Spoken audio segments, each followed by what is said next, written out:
Tom Vasel's top 100 games of all time. Some say that Tom is like a giant among men. Others say he's a little obsessed. I don't even have a top 10. Tom Vasel's top 100 games of all time. Hey folks, we're here now in the top 20 games of all time, and I'm so excited to talk about these because these are games that are just in my absolute favorites. Obviously, it used to be, my top 10 games, that was a top 10. Now I always feel guilty. I'm like, oh, there's some games in my top 20 that, when I talk about them, I feel like they're in my top 10, but that's because there's so many good games. But every game from here on out is an absolute unparalleled classic. I would rate these games easily as 10s. And let's start with a new addition, number 20, brand new to the list, just came out, and I love it that much, and that is Dead of Winter from Plaid Hat Games. If you told me a zombie-themed game would make my top 20, I would not have believed you, although it's not the only horror game to be in my top 20. But I'm just not a huge fan of the zombie genre, but I'm also not a big fan of the whole apocalyptic future everyone's trying to survive, but this game presents it in such a good way. Not to mention that this game also does a great job at playing a semi-cooperative game where you're trying to figure out if someone's betraying or if someone's just being selfish to meet their own personal goals. That, coupled with the amazingly well done crossroads system, which is such a unique, innovative mechanism for a board game and provides this constant ongoing story. If you like my videos, you know that I'm a big fan of theme, and this game just has theme shoveled into it, fill up the box, and then they added more theme in on top of that. I'm very excited to see where these games go in the future, and it's possible that in future years a different Crossroads game might knock Dead of Winter off my list, but for now, solid, amazing game, Dead of Winter, number 20.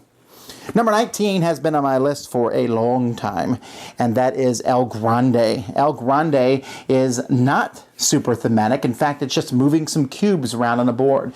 But it does it in a way that I've not seen any other game do. There's lots of games with area control, which you are trying to have the most stuff in different sections, and El Grande is the king of that. The first one to do it really well, and yet has to be paralleled.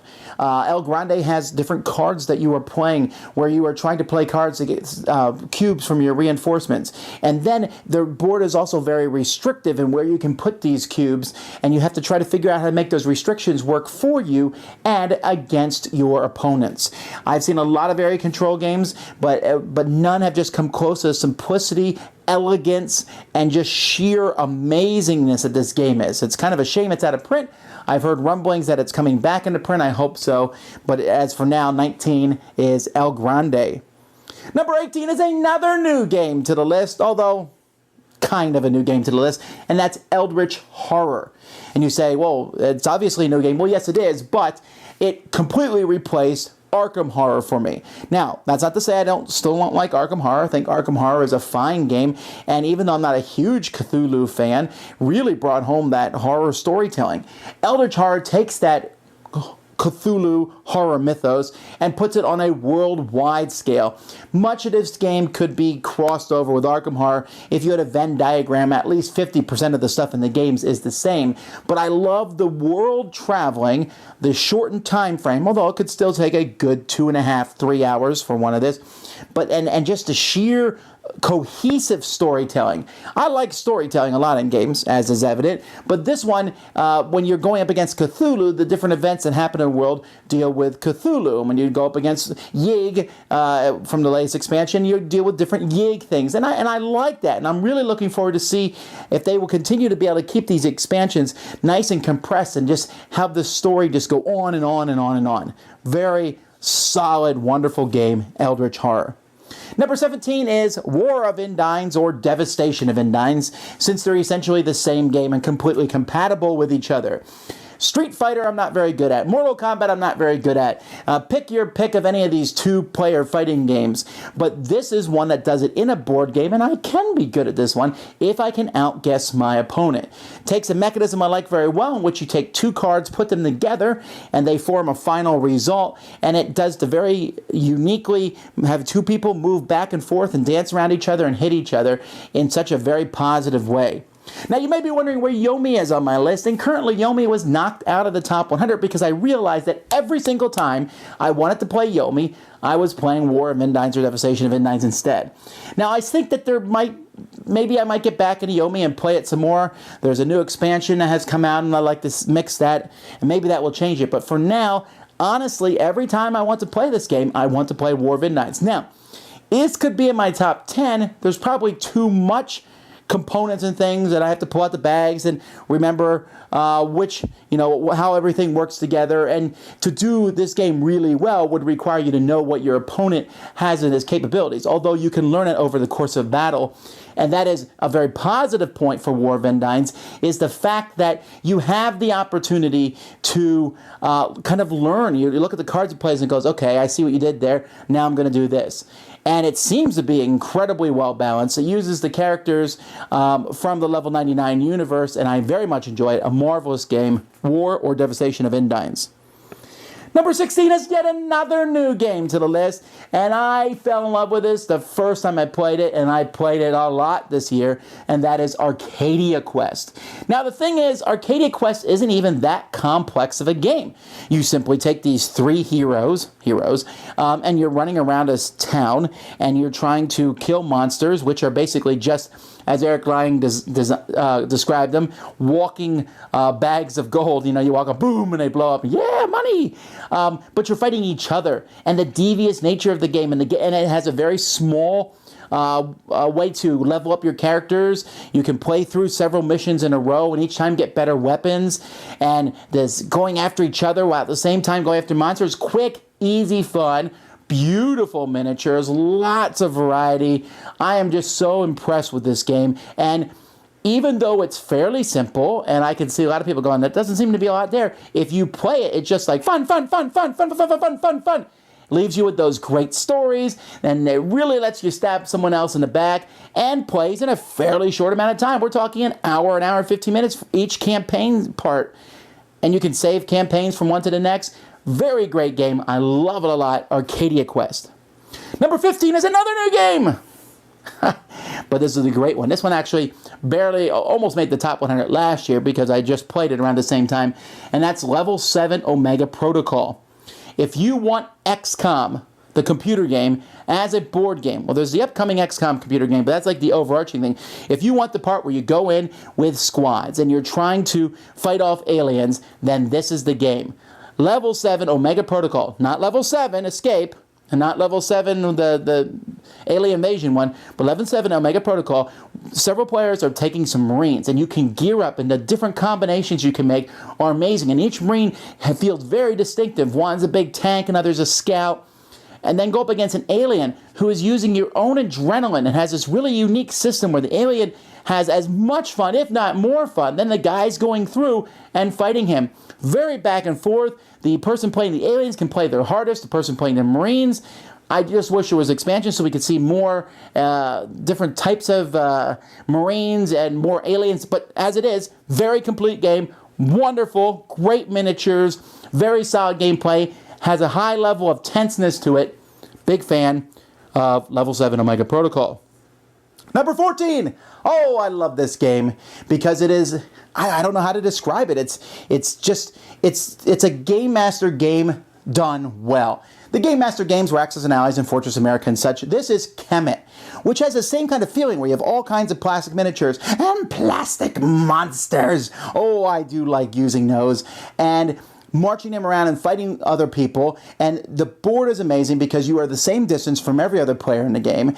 The game encourages you to attack. There's no benefit to sitting there waiting for someone else to go. The game lets you use giant monsters and give you bonuses to your army as you walk around. The game uses card combat, deterministic combat, but with some, you're never quite sure what your opponent's going to play. The game comes with technology where you can upgrade in either the red attack zone, the blue defensive zone, or the white special abilities zone.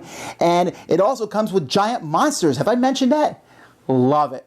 Really like it when you can use the C3K expansion and bring the monsters from Kyklades over and use them also. And I'm also looking forward to the upcoming, but even without either one of those expansions, Kemet is just a solid game. It's fast. It has things going on the entire time. Highly recommend it.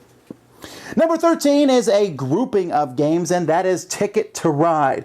Now, I have all my Ticket to Rides back here on a shelf together, and then up here at the very top, you can't see it, is my Ticket to Ride Anniversary Edition. Ticket to Ride has been one of my favorite games for a very long time, and I just put them all together in one big family, whether Ticket to Ride Europe, Ticket to Ride Markland, Ticket to Ride, we got the Switzerland, Ticket to Ride Nordic countries, and then all the expansion maps where we have Africa and India and Asia. There's tons of stuff for this, and I pretty much like them all about the same. Now, if I had to pick just one, maybe I'd pick Ticket to Ride one day or Ticket to Ride Markland the other.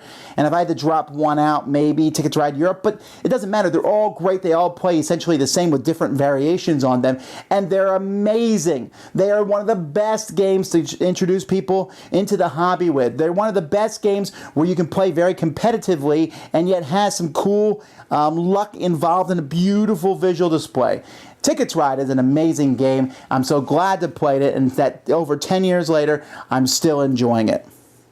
Number 12 is Thunderstone, or Thunderstone Advance to be specific. Thunderstone is a great game in which it's a deck builder game based on Dominion, which was previous on my list, but added a lot of theme to it. Now, I need to be very clear here. My Thunderstone is number 12 on this list because I play Epic Thunderstone, which means I take everything and play with it at once. Normally in Thunderstone you have 10 different decks and you're buying cards from those different decks to go fight monsters. For me, I've mixed everything together in a kind of a specific way, and you can see more how to do that online. Just look up Epic Thunderstone, so that there's always different monsters, and it feels much more like almost a role-playing game as I go to the village and I say, oh, look at this guy is available to buy. This guy's available to buy. Here's the weapons that are available to buy. I'll get them this time, and I'll go back to the village later and find more people. And it just has a much stronger storyline to it. And every time I play it, I get more and more excited. And each expansion that comes out seems to add cooler and cooler cards to it. And yet at the same time doesn't overwhelm because we're using everything. So if the new stuff shows up, it kind of comes in organically. Epic Thunderstone, my number 12. And then my number 11, last one for today's list, is Battleground Fantasy Warfare, or Battleground Historical Warfare, Rome vs. Carthage, which is essentially the same game in a historical setting, in which you take two armies and have them fight each other. It is a miniatures game, but it's a deck of cards. Now, I like this for several reasons. One, I like the gimmick of it, per se, where you have these cards, which is a whole group of miniatures that I do not have to paint, and allows me to buy gigantic amounts of armies in a box. I also like the theme. I like the fact that there is essentially a lizardman army with dinosaurs, with a T-Rex, with, oh man, just all these different kinds of dinosaurs and raptors, and there's an undead army, and there's all sorts of really cool armies to go up against each other, and you can even take the lizardmen or the undead or the orcs up against Hannibal and his troops, or Rome and their troops, and that's a cool idea. I also like, though, the game itself. The fact that when you send out your units, they all just start moving, and they kind of move in this predetermined pattern, and will continue to do so unless you tell them to do differently, except you can't control all the units at one time, which is a great feature. So I can say, okay, I'm going to tell this guy to do this guy to do that, and those guys, I don't have time to tell them, but hopefully they'll go and they'll hit the right guys and do the right attacks. Very interesting game, has a very strong differential between the different armies. Highly recommend it. I love Battleground Fantasy Warfare. But there are 10 games I like more than these 10 amazing games. 10 more! Come back. I'll see you then. I'm Tom Vasel, and you've been watching The Dice Tower. Tom Vasel's top 100 games of all time. Some say that Tom is like a giant among men. Others say he's a little obsessed. I don't even have a top 10. Tom Vasel's top 100 games of all time.